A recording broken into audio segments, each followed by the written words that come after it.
Hi hello friends, welcome back to the robust foods. ఈరోజు మనం లో క్యాలరీస్ ఇంకా హై ఫైబర్ ఉన్నటువంటి వంకాయతో మసాలా కర్రీ చేసుకోబోతున్నాము.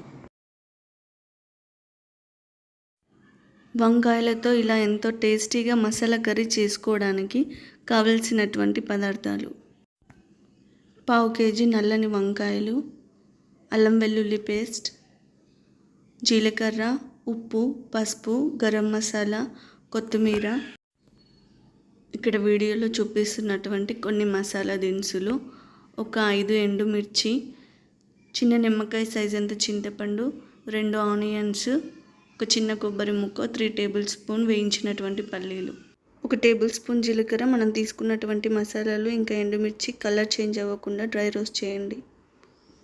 వేయించినటువంటి పల్లీలు మిక్సీ జార్లోకి తీసుకొని మనం డ్రై రోస్ట్ చేసుకున్నటువంటి అన్ని మసాలాలు ఇంకా ఎండుమిర్చి వేసుకోండి. వాటితో పాటు చిన్నగా కట్ చేసినటువంటి కొబ్బరి ముక్కను కూడా వేసుకోండి. దీన్ని మెత్తగా ఫైన్ పౌడర్ లాగా చేసుకోండి.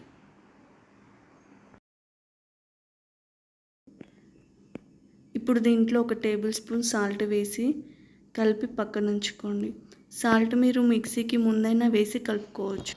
ఇప్పుడు మనం నిమ్మకాయ సైజ్ అంత చింతపండుని 200 ml వాటర్లో నానబెట్టి పక్కకు పెట్టుకోండి. మరొక గిన్నెలో 1 టేబుల్ స్పూన్ సాల్ట్ వేసి పక్కకు ఉంచి, ఇలా వీడియోలో చూపిస్తున్న విధంగా అన్నీ కట్ చేసి లోపల ఏమైనా పుచ్చులు ఉన్నాయో చూసుకుంటూ వాటర్లో వేసి పక్కన ఉంచండి. ఇలా సాల్ట్ వాటర్లో వేయడం వల్ల వంకాయ నల్లగా అవ్వదు. ఇప్పుడు స్టవ్ పైన ఒక గిన్నె పెట్టుకొని 3 టేబుల్ స్పూన్ ఆయిల్ వేసుకోండి. ఆయిల్ హీట్ అయిన తర్వాత దాంట్లో కొంచెం జీలకర్ర వేసుకోండి. ఇందులోనే సన్నగా కట్ చేసుకున్నటువంటి ఆనియన్స్ వేసుకోండి. ఆనియన్స్ ఫ్రై అయ్యే లోపు మనం వంకాయలను స్టఫ్ చేసుకుందాం. మనం ఇందాక గ్రైండ్ చేసుకున్నటువంటి మసాలా పౌడర్ని ఇలా వీడియోలో చూపిస్తున్న విధంగా వంకాయలు మొత్తం స్టఫ్ చేసి పక్కకు పెట్టండి.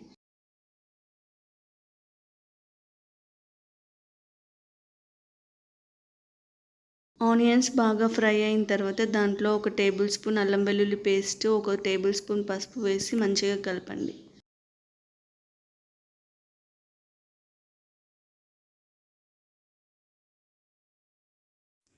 ఇప్పుడు దీంట్లోనే అన్ని స్టఫ్ చేసుకున్నటువంటి వంకాయలు ఒకదాని పక్కకు ఒకటి వీడియోలో చూపిస్తున్న విధంగా పెట్టి మూత పెట్టండి.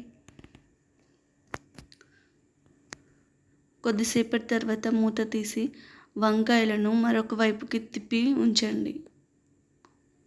వంకాయలు 2 వైపులా మంచిగా ఫ్రై అవ్వాలి.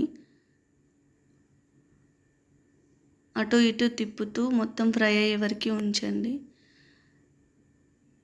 ఇలా 2 వైపులా ఫ్రై అయిన తర్వాత మనము స్టఫ్ చేసుకున్న తర్వాత మిగిలినటువంటి మసాలా పౌడర్ని అంతా దాంట్లోనే వేసుకొని మూత పెట్టి ఒక 2 నిమిషాలు ఉంచండి.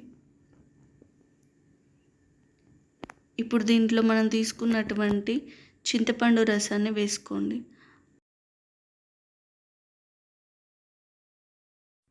అలాగే ఇంకొక 200 ml వాటర్ వేసుకొని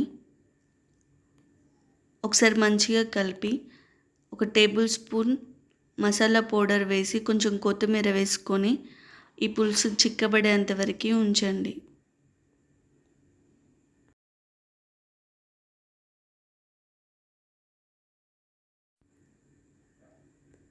చూడండి, ఇలా ఇంత దగ్గరికి అయ్యేంత వరకు ఉంచండి. ఇలా ఆయిల్ అంతా పైకి పేరుకున్న తర్వాత స్టవ్ ఆఫ్ చేయండి.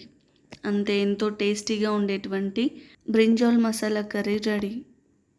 ఈ కర్రీ చపాతీతో కానీ రైస్తో కానీ ఎంతో టేస్టీగా ఉంటుంది. ఎంతో టేస్టీగా ఉండేటువంటి మసాలా కర్రీ మిల్లెట్స్తో తింటే ఇంకెంతో రుచిగా ఉంటుంది.